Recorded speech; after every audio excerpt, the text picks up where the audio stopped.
ever get that feeling. You're in a crowded room, Uh-huh. maybe at a party, family gathering, Mm. and you're just surrounded by people, Right.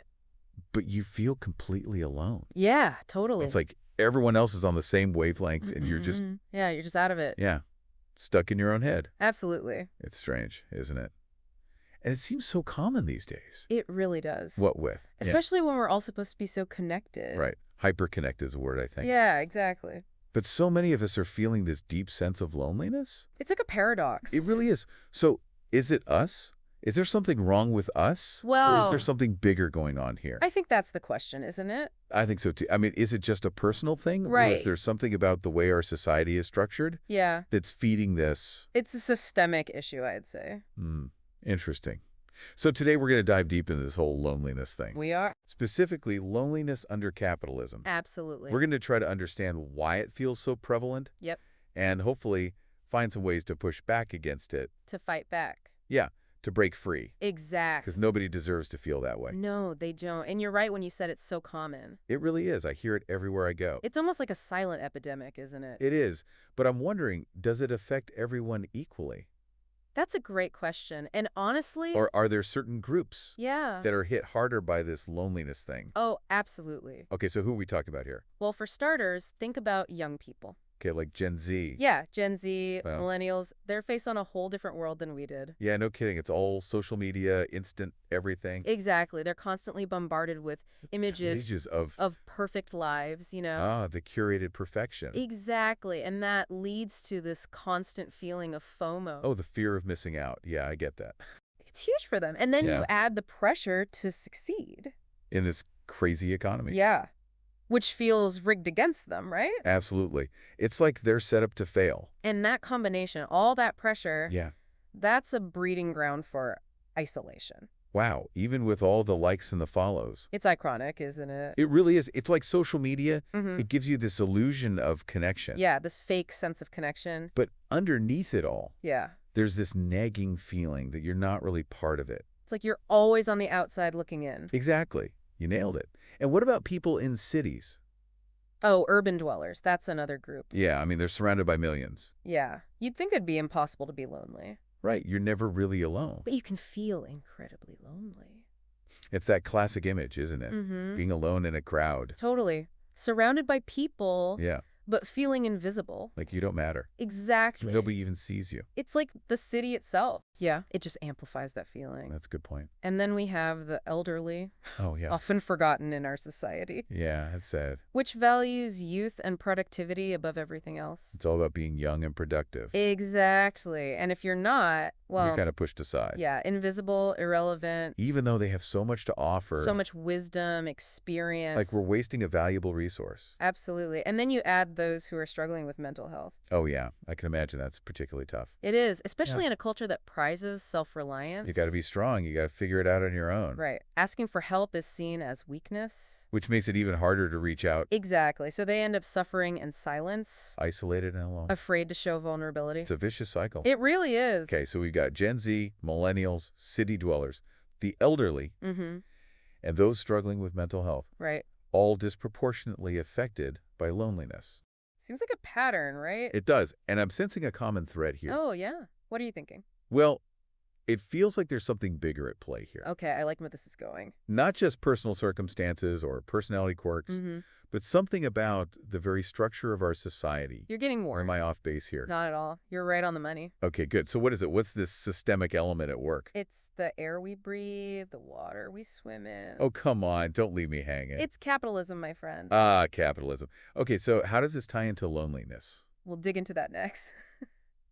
You know, it's funny how loneliness works. What do you mean? It's like it sneaks up on you. Yeah. One day you're fine. You're busy, you're going through life. Exactly. Work, life, the whole thing. Yeah, keeping all the plates spinning. And then suddenly, bam, What? it hits you What hits you? that you haven't had a real conversation in weeks. Oh, wow. A real, meaningful conversation. Not just small talk.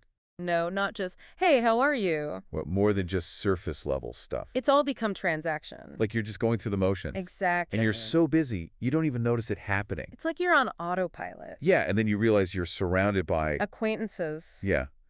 But you haven't actually connected with anyone on a deeper level. in ages. And the worst part, What's that? we celebrate that busyness. Like it's a badge of honor to be overworked. Exactly. It's messed up, isn't it? It really is. We're actually making it harder to connect We're prioritizing the grind. over real human connection. Yeah, and then we wonder why we feel so lonely. It's crazy when you think about it. It is, but here's the thing. Yeah. Loneliness itself Yeah. can actually become a barrier to connection. Wait, so the feeling of loneliness Mm-hmm. actually makes it harder to connect with others. Exactly. It's like this terrible irony. How does that even work? Well, think about it. Okay. When you're feeling lonely, Yeah. what happens? I don't know. You feel sad, Yeah, sad, isolated. maybe a bit hopeless. Exactly. And those feelings, Yeah. they start to affect how you think. Okay, so you start thinking negative thoughts. You start to believe you're unlovable, Ouch, that's harsh. that you're unworthy of connection. Like nobody wants to be around you. Right. And what happens then? I guess you just withdraw even more. You isolate yourself. You push people away. Exactly. Even though what you really want, It's connection yeah, you crave it, but you convince yourself it's not possible. because you're not good enough. Exactly. It's a self-fulfilling prophecy. Wow, that's deep. It is, and it gets worse. How? Loneliness can also warp how you see other people. What do you mean? Start seeing a rejection and judgment everywhere. Even if it's not really there. Exactly. Oh, I know what you mean. Like what? Like when you send someone a text Uh-huh. and they don't respond right away. And your mind goes into overdrive. Totally. You start thinking they hate you.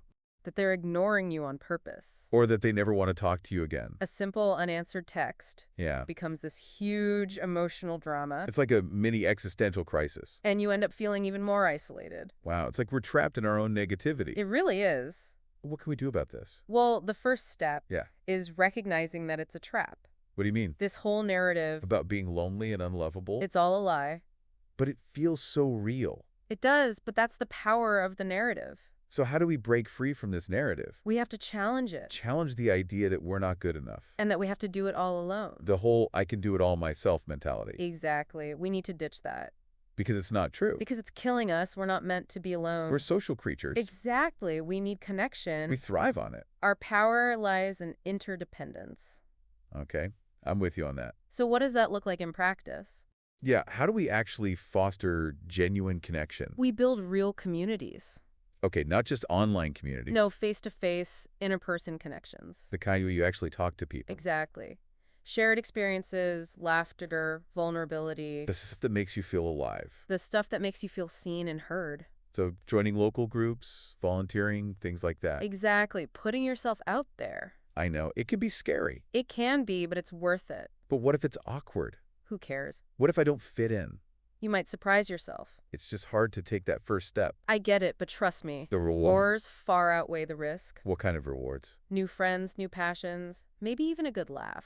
I could use a good laugh. It's about embracing the possibility. The possibility of connection. Exactly. Like reminding me of that time I tried to Oh, no, don't tell link it. with my neighbors. The zucchini bread incident. Yeah, that was a disaster. But a hilarious one, I bet. It was. Let me tell you about it. So I had this idea to bake zucchini bread for all my neighbors Oh, that's nice. as a way to introduce myself. Yeah, a little welcome gift. Exactly. You know, break the ice. Make a good first impression. And maybe even make some new friends. Oh, sweet. I figured everyone loves zucchini bread, Who doesn't? right? So I spent the whole afternoon baking. Wow, you went all out. I did. Covered in flour, zucchini pulp. Sounds messy. It was.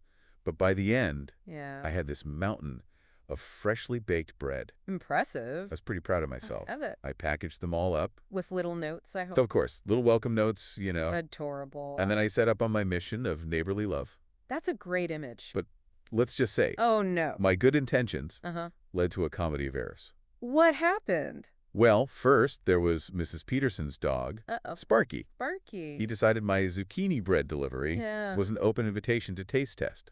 No, did he eat the bread? I ended up chasing him down the hallway, Oh, no. leaving a trail of crumbs and apologies. That's hilarious. It was. And then there was Mr. Henderson. What about him? He thought I was a Girl Scout. A Girl Scout. Yeah. And tried to pay me for the bread No way. with a crumpled $5 bill. Oh, my goodness. It was a whole thing. So it didn't go exactly as planned, Not quite. but it sounds like a good story. It is. And it did get better. Oh, good. I did connect with a few neighbors. That's what matters. It just wasn't the smooth, picture-perfect experience I imagined. Sometimes it's the messy moments that make the best memories. That's true. But it was a good reminder that building community, Yeah. it's not always easy. It takes effort. It takes vulnerability. And a sense of humor. Definitely. Speaking of which, Yeah. we haven't really talked about social media. The digital elephant in the room. Exactly. We talked about how it can make loneliness worse. The highlight reels, the comparisons. But can it also be used for good? To build community? Absolutely. Really? It's all about how you use it. Okay, so not just passively scrolling. No, you have to be more active. More now. intentional. Engage with people. Like-minded people. Join groups that interest you. Start meaningful conversations. Curate your feed to reflect your real life. So it's a tool, but you have to use it wisely. Exactly. And set boundaries. What do you mean? Limit your screen time. So you're not constantly comparing yourself. Exactly. Be present in your offline life. Remember that real connection happens in the real world. That's where it's at. Okay, so social media can be good or bad. Depends how you use it. But what about work? That's where a lot of us spend our time. It's a big part of our lives. And it's not always the most social place. True, but it could be. How? We need to create workplaces that foster connection. So not just focus on productivity, But on well-being. team building activities, social events, Encourage open communication, collaboration. maybe even shorter work hours. Imagine that. Now you're talking. We need to prioritize the human element. Not just treat people like machines. Exactly. And for those who are feeling lonely right now, Yeah, first of all, you're not alone. there are others who feel the same way. Millions of people. So reach out, talk to someone. A friend, a family member, a therapist. Don't be afraid to ask for help. It's not a sign of weakness. It's a sign of strength. And remember, this isn't your fault. It's not a personal failing. Loneliness is a systemic problem. It's a product of our culture. We need to change the system. That's the bigger picture. But we can also take individual action. Absolutely. Start small. Like what? Join a local group, take a class. Volunteer anything to get you out there. Even a small interaction can make a difference. You never know who you might meet. And remember, you have something to offer. What do you mean? Your presence, your kindness, your perspective. Those are valuable. They can enrich the lives of others. So what's the takeaway here? We're not meant to go through life alone. We need each other.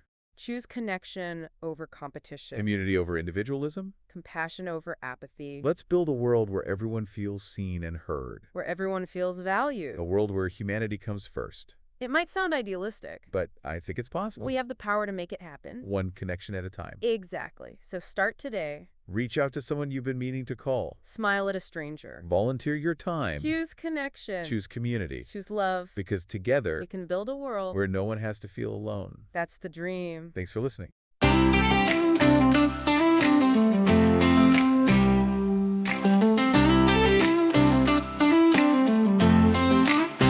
Inside my cocoon, talk through my AirPods. Inside your cubicle, talk to your squad. From like dawn to dusk, from like dusk to dawn. When I was a kid, we lived in a commune. It's like living on Mars, it's like being a cartoon. Used to be I talked to the boys at the truck stop. Used to be there was just one family on the block. Now there were 7, and I never talked to them. You will die alone in a gilded white throne. If your creature comfort creatures can't steal you from your phone to fulfill your psychic needs with the ones that you commune with. We freaked out when they chopped the hem. We lost our minds when they built a highway next to us then. Now sitting on the homestead is more like Mayberry. Owning a home more like a New York idea. This happened gradually, but we could feel it slipping slowly. I thought I was hearing things no one else was seeing. So glad you called, I couldn't take it no more. All the firms and shrinks that called told me I was crazy poor. When I was sitting there crying, there's too much to be done, and there's still time to get saved when you're so young. We can still fight for what is golden. We can stop keeping up with the Joneses. Stop killing them.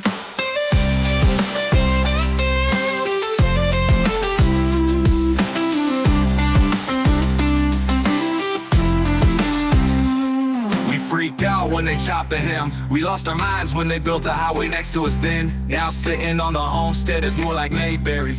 Owning a home more like a New York idea. Freaked out when they chopped the hem. We lost our minds when they built a highway next to us then. Now sitting on the homestead is more like Mayberry. Owning a home more like a New York idea. That we freaked out when they chopped the hem. We lost our minds when they built a highway next to us then. Now sitting on the homestead is more like Mayberry. Owning a home more like a New York home. We freaked out when they chopped the hem. We lost